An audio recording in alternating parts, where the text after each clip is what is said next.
박순자가 도대체 누구지? 아버지, 무슨 일이에요? 태수 씨, 오늘 또 빠지는 거야? 바람이나 좀 쐬려고. 또 그 말이네. 어디 아픈 데는 없어요? 경로당 마루에는 이른 오전부터 장기판 소리가 울렸습니다. 동네 노인들은 그 소리에 맞춰 하루를 열었지만 김태수만은 달랐습니다. 그는 이미 골목 어귀를 지나 시장 쪽으로 발걸음을 옮기고 있었습니다. 인천 변두리의 작은 동네였습니다. 빌라들 사이로 낡은 슈퍼마켓과 세탁소가 어깨를 맞대고 있었고 골목마다 빨랫줄에 빨래가 늘어져 있었습니다. 태수는 30년 넘게 이 동네에 살았지만 그는 좀처럼 이웃과 섞이는 사람이 아니었습니다. 말수가 적고 인사도 고개를 살짝 숙이는 것이 전부였습니다. 사람들은 그를 가리켜 버스 아저씨라고 불렀습니다. 25년을 같은 노선만 달렸던 사람. 그게 그가 이 동네에서 가진 유일한 이름이었습니다. 은퇴한 지 이제 7년이 됐습니다. 매달 연금이 들어왔고 혼자 살기에는 그럭저럭 족한 돈이었습니다. 그러나 요 몇 달 사이 뭔가 달라졌습니다. 냉장고 안이 가벼워졌습니다. 즐겨 먹던 두부찌개 재료도 절반씩 줄었고 파 한 단을 사도 며칠을 나눠 썼습니다. 이웃 할머니가 집으로 밑반찬을 들고 와도 태수는 2번 다시 받지 않았습니다. 겸연쩍다는 낯빛이었지만 그 안엔 다른 무언가가 있었습니다. 시장 입구 벤치에 앉아 태수는 오래도록 사람들을 바라봤습니다. 장바구니를 든 아주머니들, 리어카를 끄는 상인, 교복 차림으로 떡볶이를 먹는 아이들. 그는 그 풍경을 눈에 담으면서도 어딘가 딴 곳을 보고 있는 것 같았습니다. 무릎 위에 놓인 손이 가끔씩 무언가를 꼬집듯 오그라들었습니다. 기억을 붙잡으려는 사람의 손처럼. 아들 정호가 아버지를 찾아온 건 그날 저녁이었습니다. 퇴근길에 들른다고 문자 한 통 넣은 것이 전부였지만 정호의 눈은 현관에 들어서는 순간부터 바빴습니다. 신발장 위에 고지서 묶음, 부엌에 달랑 남은 봉지라면 안방문 앞에 개켜진 낡은 점퍼. 어딘가 정제된 결핍의 냄새가 났습니다.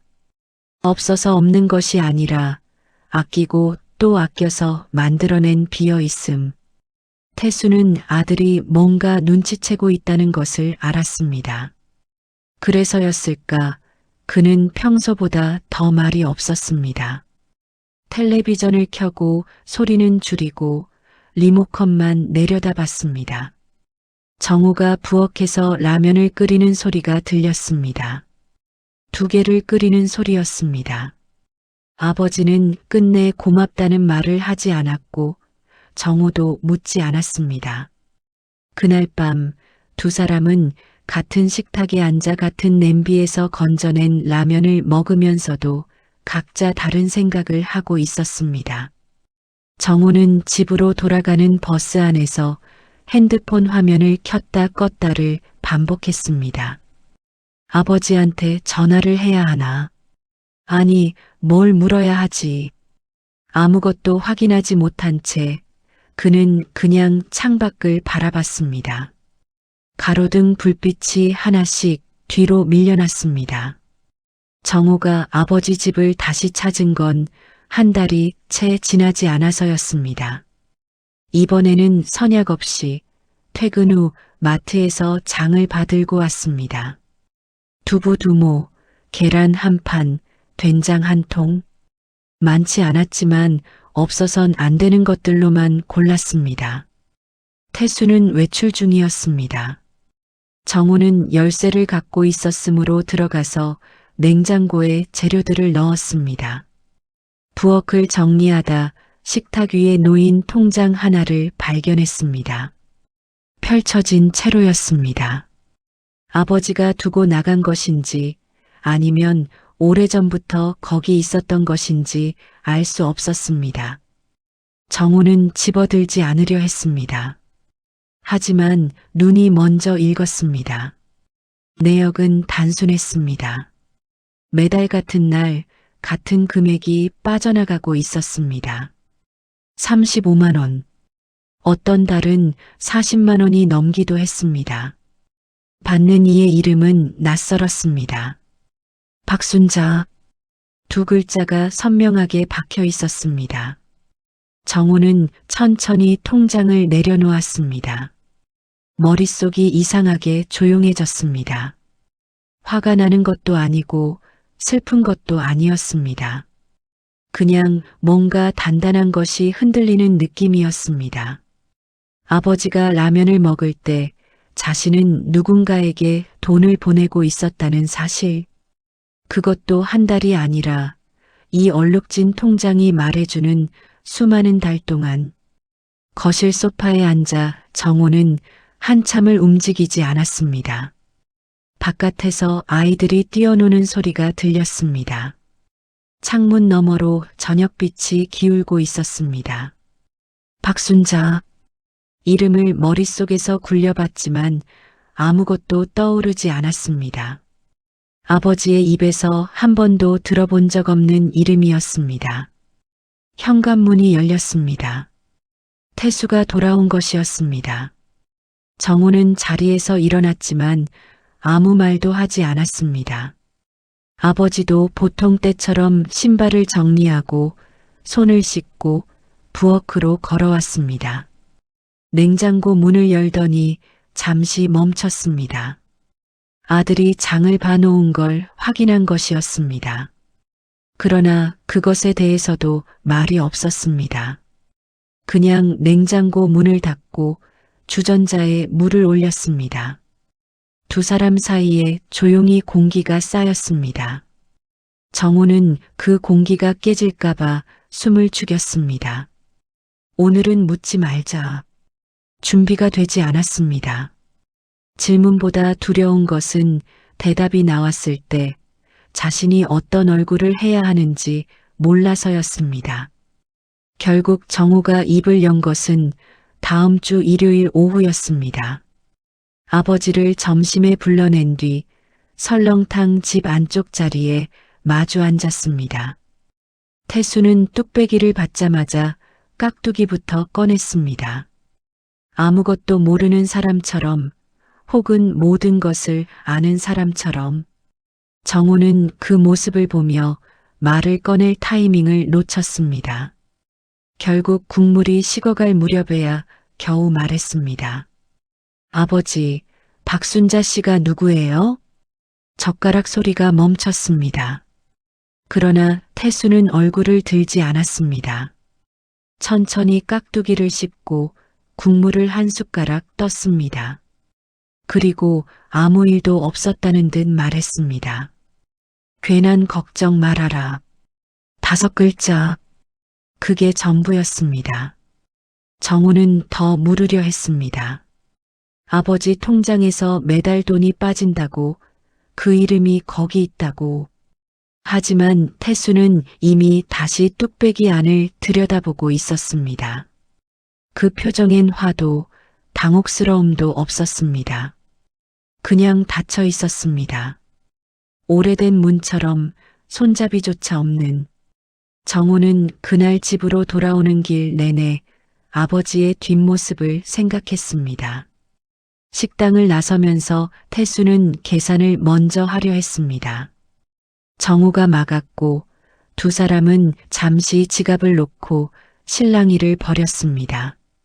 작은 실랑이였지만 그 안에 두 사람의 성격이 다 들어 있었습니다. 끝까지 자기 것을 내려놓지 않으려는 아버지와 그 고집을 감당하면서도 손을 놓지 못하는 아들. 정호는 회사 후배에게 넌지시 물어봤습니다. 노인들이 보이스피싱에 걸리면 어떻게 되냐고. 후배는 진지하게 답했습니다. 대부분 수치스러워서 가족에게도 말을 못한다고. 피해액이 수백만 원을 넘는 경우도 흔하다고. 정우는 그 말을 들으며 조용히 손을 꽉 쥐었습니다. 설마 하는 마음과 어쩌면 하는 마음이 동시에 올라왔습니다. 그 뒤로도 태수는 달라진 것이 없었습니다. 전화를 해도 짧게 받고 끊었습니다. 몸은 괜찮냐? 밥은 먹었냐? 아무런 대답도 돌아오지 않는 질문들이 쌓여갔습니다. 침묵은 때로 말보다 더 많은 것을 말합니다. 아버지의 침묵은 그 어느 때보다 무겁게 정우의 가슴 위에 얹혔습니다. 정우가 결심을 굳힌 건 어느 화요일 밤이었습니다. 아버지 통장 사본을 요청할 수 있는지 은행에 알아봤습니다. 가족이라고 해도 본인 동의 없이는 불가능하다는 답이 돌아왔습니다. 방법은 하나였습니다. 직접 가서 직접 봐야 했습니다. 아버지가 매주 목요일 오전에 동네 이발소에 간다는 걸 정우는 알고 있었습니다. 30년을 한자리에서 운영해온 이발소, 늙은 이발사 아저씨와 나누는 짧은 대화가 아버지의 유일한 사교 활동이었습니다. 그 시간은 대략 1시간 반. 정우는 목요일에 반차를 냈습니다. 이유는 적지 않았습니다. 아버지 집 현관 앞에 서는 데까지는 용기가 필요했습니다. 열쇠를 꽂는 손이 조금 떨렸습니다. 들어가서도 한참을 현관에 서 있었습니다. 이건 잘못된 일이다 하는 생각이 먼저 왔습니다. 그러나 동시에 아버지가 잘못된 곳에 돈을 보내고 있다면 하는 생각도 왔습니다. 두 마음이 팽팽하게 당기는 사이 발이 먼저 부엌으로 들어갔습니다. 서랍 두 번째 칸에 통장이 있었습니다. 정우는 알고 있었습니다. 어릴 때부터 아버지는 항상 거기 중요한 것들을 넣어뒀습니다. 주민등록증, 건강보험 카드, 그리고 통장. 서랍을 열자 낯익은 냄새가 났습니다. 오래된 종이와 약간의 습기, 어릴 때 맡았던 바로 그 냄새였습니다. 통장을 꺼내 들었습니다. 손에 쥐는 순간 이 행동을 되돌릴 수 없다는 걸 알았습니다. 아버지를 의심한다는 사실, 그리고 그 의심을 확인하러 왔다는 사실. 정우는 잠시 눈을 감았습니다. 용서해요, 아버지. 소리 없이 그 말을 했습니다. 그리고 통장을 펼쳤습니다. 시계 소리가 유난히 크게 들렸습니다. 거실 벽시계, 태수가 은퇴 기념으로 회사에서 받은 것. 초침이 한 칸씩 넘어갈 때마다 정우의 눈은 숫자들을 따라갔습니다. 출금, 출금, 출금. 규칙적으로 반복되는 그 기록이 마치 누군가의 심장 박동처럼 보였습니다. 내역은 생각보다 훨씬 오래전으로 거슬러 올라갔습니다. 정우는 처음에는 몇 페이지 정도를 예상했습니다. 그러나 페이지를 넘길수록 같은 이름이 반복됐습니다. 박순자. 그 아래로 이따금 다른 이름도 보였습니다. 박민준, 박민준. 아마도 아이 이름인 듯 했습니다. 그리고 이름 옆에 붙은 금액들. 35만, 40만, 어떤 달은 50만 원이 넘었습니다. 정우는 통장 맨 뒤에서부터 거꾸로 넘겼습니다. 그리고 멈췄습니다. 시작이 있었습니다. 처음으로 박순자라는 이름이 등장한 날짜. 20년 전이었습니다. 정우가 대학을 막 들어가던 해. 아버지가 아직 버스를 몰던 시절이었습니다. 20년, 240번의 출금. 정우는 손가락으로 계산하다가 멈췄습니다.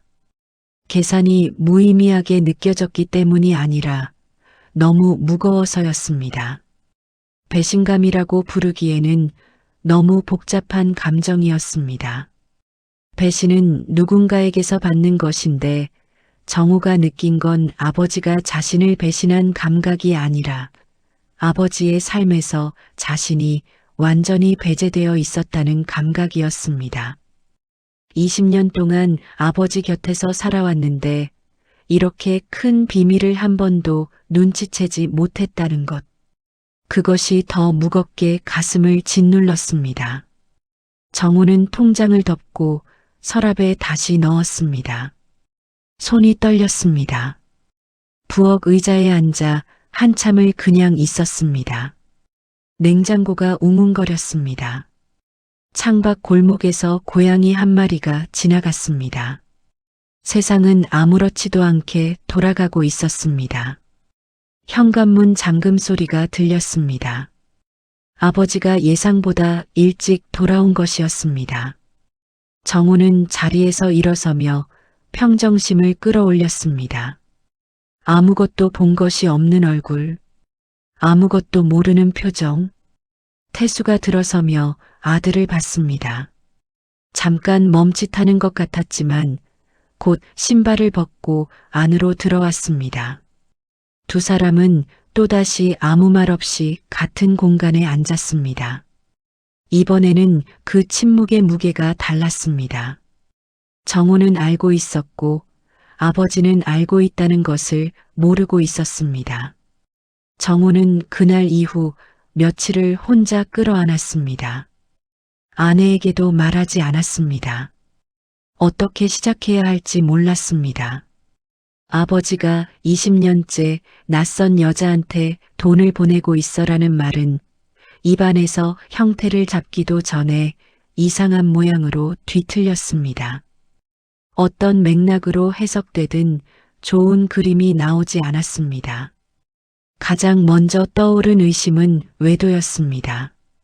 그러나 그 가능성은 빠르게 스스로 흘려보냈습니다. 아버지는 그런 사람이 아니었습니다. 어머니가 돌아가신 뒤 15년 동안 단 한 번도 여자 얘기를 한 적이 없었습니다. 그렇다면 무엇인가? 빚인가? 아버지가 누군가에게 빚을 지고 그 빚을 오래도록 갚고 있는 것인가? 그렇다면 왜 아무 말도 하지 않는가? 왜 도움을 청하지 않는가? 정우는 인터넷에 이름을 검색해 봤습니다. 박순자. 흔한 이름이라 아무것도 나오지 않았습니다. 주소를 알 방법이 없었습니다. 통장에 기록된 것은 이름뿐이었습니다. 그러다 문득 생각이 났습니다. 아버지의 오래된 수첩. 어릴 때 본 기억이 있었습니다.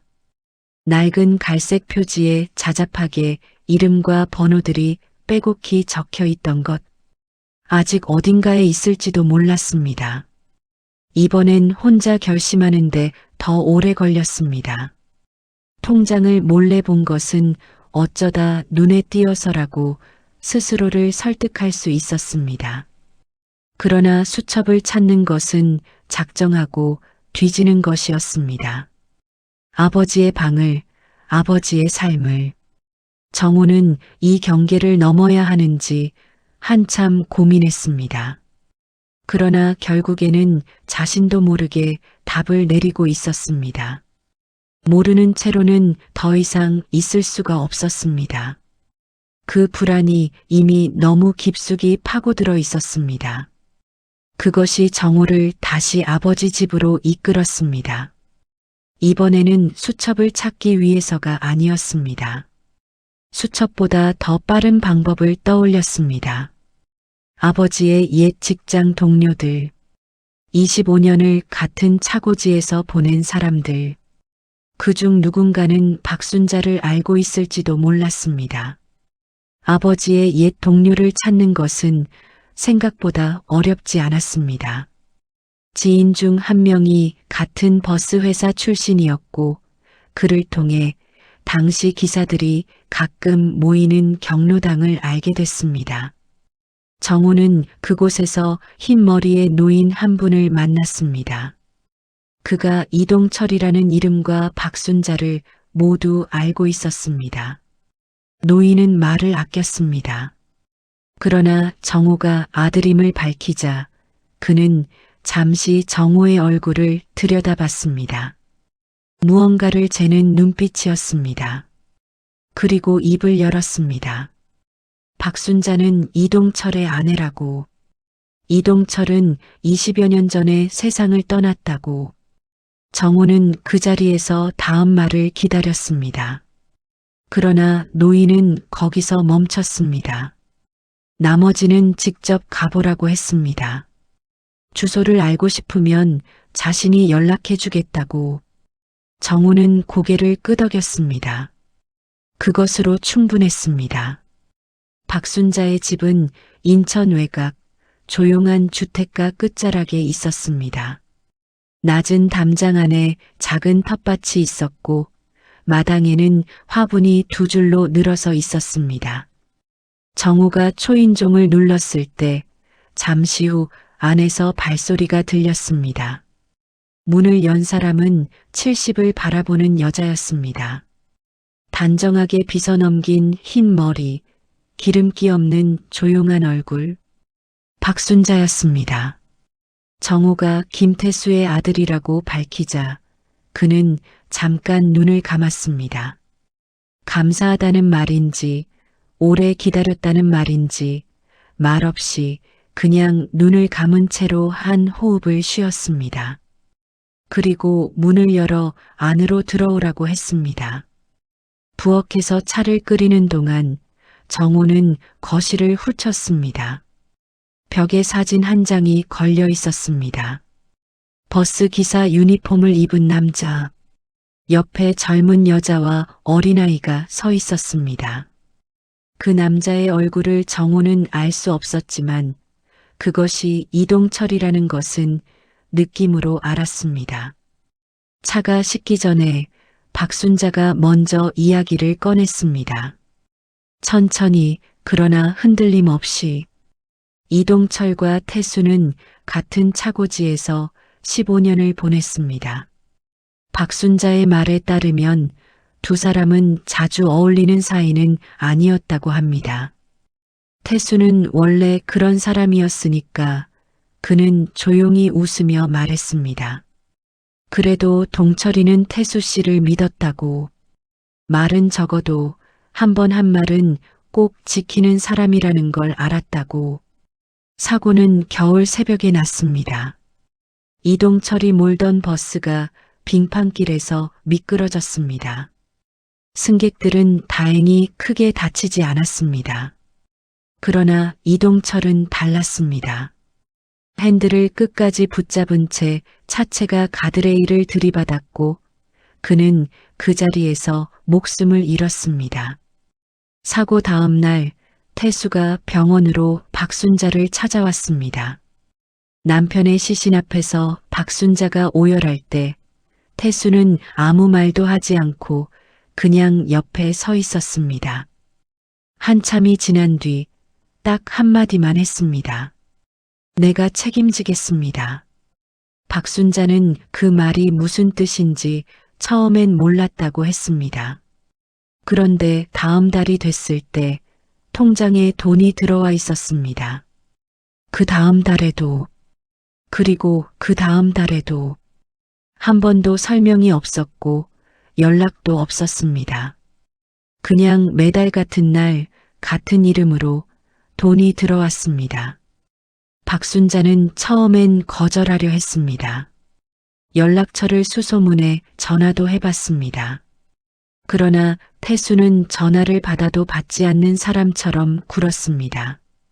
감사하다는 말을 꺼내기도 전에 끊어버렸습니다. 아들 민준이 대학을 갈 때, 취직을 할 때 박순자는 편지를 써서 차고지 주소로 보냈습니다. 답장은 오지 않았습니다. 다만 그 이후에도 돈은 계속 들어왔습니다. 정호는 찻잔을 두 손으로 감쌌습니다. 아무 말도 할 수가 없었습니다. 박순자는 담담했습니다. 20년을 그렇게 살았기 때문에 담담해진 것인지 원래 그런 사람이었는지 알 수 없었습니다. 그러나 그 담담함 속에 얼마나 많은 것들이 겹겹이 쌓여 있는지를 정호는 어렴풋이 느꼈습니다. 눈물이 날 것 같았지만 참았습니다. 이 자리에서 눈물을 보이는 것은 자신의 차례가 아닌 것 같았습니다. 돌아오는 버스 안에서 정호는 창밖을 봤습니다. 해가 기울고 있었습니다. 도로 위로 주황빛이 길게 깔렸습니다. 버스가 신호에 걸려 멈출 때마다 정호는 앞좌석 등받이를 가만히 바라봤습니다. 아버지가 25년을 앉아있던 자리, 핸들을 잡고 정류장을 세고 손님들을 싣고 내리던 사람, 그 사람이 20년을 또 다른 짐을 지고 살아왔다는 것을 아버지 집 앞에 도착했을 때는 이미 저녁이었습니다. 불이 켜져 있었습니다. 정호는 초인종을 누르는 대신 그냥 문을 열었습니다. 태수는 소파에 앉아 텔레비전을 보고 있었습니다. 음소거 상태였습니다. 화면 위로 뉴스 앵커가 입을 움직이고 있었지만 소리는 없었습니다. 아버지는 아들이 들어오는 것을 봤지만 채널을 바꾸지 않았습니다. 평소와 같은 자세였습니다. 정호는 소파 옆 의자를 끌어당겨 앉았습니다. 두 사람 사이에 낮은 탁자가 있었습니다. 잠시 침묵이 흘렀습니다. 정호는 박순자를 만나고 왔다고 말했습니다. 단 한 문장이었습니다. 태수는 채널을 바꾸던 손을 멈췄습니다. 리모컨을 내려놓았습니다. 그러나 고개는 돌리지 않았습니다. 정호는 다 들었다고 했습니다. 이동철 아저씨 일도 그 약속도. 태수는 그래도 아무 말이 없었습니다. 화면 속 앵커는 계속 입을 움직였습니다. 냉장고 소리가 들렸습니다. 시계 소리가 들렸습니다. 그것 외에는 아무 소리가 없었습니다. 정호는 화가 나지 않았습니다. 그걸 스스로도 신기하게 여겼습니다. 며칠 전까지만 해도 머릿속에서 수십 가지 질문이 들끓었는데 지금은 다 가라앉아 있었습니다. 남은 것은 딱 하나였습니다. 이 사람이 얼마나 오래, 얼마나 무겁게, 얼마나 조용히 살아왔는가 하는 것. 그것만이 탁자 위에 놓여 있었습니다. 아버지는 결국 이날도 아무 말을 하지 않았습니다. 그러나 정호는 처음으로 그 침묵을 이해했습니다. 말로 하지 않는 것이 말보다 더 많은 것을 담을 수 있다는 것. 태수는 평생을 그렇게 살아온 사람이었습니다. 다음 달 초 박순자의 통장에 평소와 조금 다른 금액이 들어왔습니다. 보내는 사람 이름 옆에 작게 덧붙여진 이름이 하나 더 있었습니다. 김정호. 아들 이름이었습니다. 박순자는 그것을 보고 한참 핸드폰을 내려다봤습니다. 그리고 천천히 내려놓았습니다. 정호가 아버지에게 먼저 말을 꺼낸 것은 어느 토요일 오후였습니다. 두 사람이 같이 시장을 보고 돌아오는 길이었습니다. 장바구니를 한 개씩 나눠들고 골목을 걸었습니다. 정호는 천천히 말했습니다. 이제는 제가 같이 하겠다고. 아버지 혼자 짊어지지 않아도 된다고. 태수는 걸음을 멈추지 않았습니다. 대답도 바로 하지 않았습니다. 몇 걸음을 더 걸었습니다. 그러다 골목 모퉁이를 돌 때 정호는 아버지의 옆 얼굴을 봤습니다. 입꼬리가 아주 조금 올라가 있었습니다. 말이 없는 웃음이었습니다. 그러나 분명한 웃음이었습니다. 그날 저녁 두 사람은 오랜만에 제대로 된 밥상을 차렸습니다. 된장찌개, 계란말이, 김치. 많지 않았지만 부족하지도 않은 밥상이었습니다. 태수는 밥을 천천히 먹었습니다. 말이 없는 것은 여전했지만 그 침묵의 질이 달라졌습니다. 무겁지 않았습니다. 오래 눌려있던 것이 조금 가벼워진 사람의 침묵이었습니다. 정호는 그날 집에 돌아가는 길에 아내에게 전화를 했습니다. 오늘 있었던 일을 말하려다 결국 이렇게만 했습니다. 아버지가 웃었다고. 아내는 잠시 말이 없었습니다. 그러고는 잘 됐다고 했습니다. 그 말 한마디로 충분했습니다. 세상에는 말해지지 않은 약속들이 있습니다. 계약서도 없고 증인도 없고 그것을 아는 사람도 거의 없는 약속들. 김태수는 그 약속을 20년 동안 지켰습니다. 돈이 줄어들어도 아들이 걱정해도 아무도 알아주지 않아도 그냥 그 사람이기 때문에 정우는 이제 그 약속의 무게를 압니다. 그리고 그 무게를 함께 들기로 했습니다. 돈보다 오래 남는 것이 있다면 그것은 이런 것이었습니다. 말하지 않아도 이어지는 것. 그것이 아버지가 남긴 진짜 유산이었습니다. 구독과 좋아요를 눌러주시면 이야기를 만드는 제게 정말 큰 힘이 됩니다. 시청해주셔서 감사합니다.